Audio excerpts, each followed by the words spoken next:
What's up, Henry? How do you create your own lecture note system? Ooh, this is my favorite study skill out of all study skills that is going to be in this playlist. The reason why it's my favorite study skill is it applies far beyond understanding what lecture is. So, but to focus it in onto lectures, if you are lucky enough to experience lectures, just kidding, um, getting a system down where you can capture insights, capture information, capture content, perhaps context from the delivery of information, typically by the professor, is so valuable.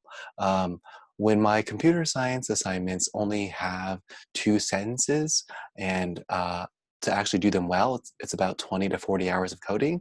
That actually means the assignment statement begins in lecture, meaning to say there are nuances and there's vital and valuable information during lecture that the teacher is expecting me to understand, comprehend, analyze, and internalize. Now, there's many ways to go about this, but what I would say is my most effective part of my lecture note system is when I actually revisit my lecture notes. So, what I did for the vast majority of my life is I would take lecture notes and then I would just assume that's that.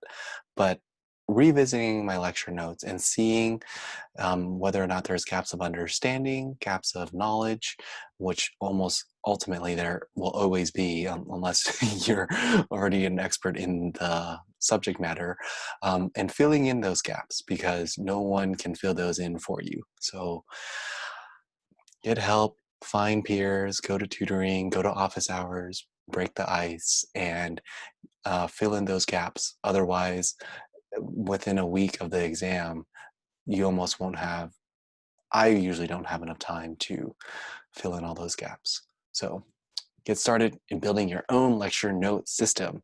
It will save you a lot of pain and bad grades.